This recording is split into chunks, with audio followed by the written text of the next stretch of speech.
Praise the lord. ప్రభువైన యేసు క్రీస్తు నామములో మీ అందరికీ ఉదయకాలపు శుభాలు తెలియజేయుచున్నాను. ఈరోజు దేవుడు మనకు అనుగ్రహిస్తున్న అతి శ్రేష్టమైన వాక్యము కీర్తనలు 72వ అధ్యాయము 18వ వచనాన్ని చదువుకుందాము. ఆయన మాత్రమే ఆశ్చర్య కార్యములు చేయువాడు. దేవుడు ఒక్కడు మాత్రమే ఆశ్చర్యమైన కార్యాలు చేసే దేవుడు. నీటిని ద్రాక్షరసంగా చేశాడాయన. 5 రొట్టెలు 2 చేపలు 5,000 మందికి ఆహారంగా ఆయన మార్చాడు.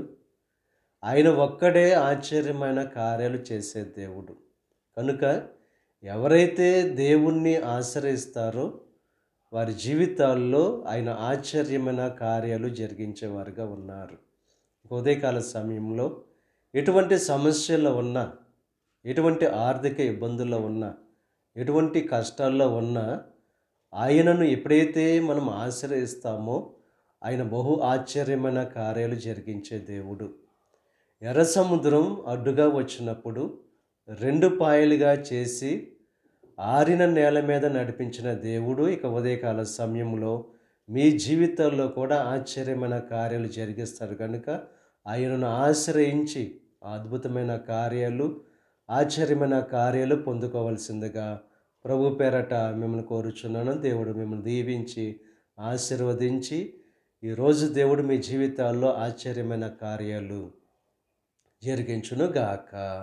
ఆమేన్. ప్రార్థన చేసుకుందాం. పరిశుద్ధుడా, మహోన్నతుడా, సర్వశక్తిమంతుడైన యేసయ్య, ఈ ఉదయకాల సమయంలో నువ్వు అనుగ్రహించిన అతి శ్రేష్టమైన వాక్యాన్ని బట్టి నీకు స్తుతులు చెల్లిస్తున్నాం. దేవా, నువ్వు ఒక్కడు మాత్రమే ఆశ్చర్యమైన కార్యాలు జరిగించే దేవుడవు. నిన్ను ఆశ్రయించు వారిని విడిచిపెట్టే దేవుడు కాదు, వారి జీవితాల్లో బహుశ్రేష్టమైన కార్యాలు జరిగించే దేవుడు. కనుక దేవా, ఈ ప్రార్థనలో ఏకీభవిస్తున్న ప్రతి ఒక్కరిని దీవించి ఆశీర్వదించి వారి జీవితాల్లో ఆశ్చర్యమైన కార్యాలు జరిగించండి. ఈరోజు తలపెట్టిన ప్రతి కార్యాన్ని సఫలం చేయండి. వారి రాకపోకల్లో నీకు సహాయం అనుగ్రహించండి. ఈ దిన ఆశీర్వాదాలు ప్రతి ఒక్కరి మీద మెండుగా క్రమరింపచేసి నీ దీవులతో నింపి నడిపించమని మా ప్రభువైన యేసు క్రీస్తు నామం పేరట వేడుకొనుచున్నాం తండ్రి. ఆమేన్.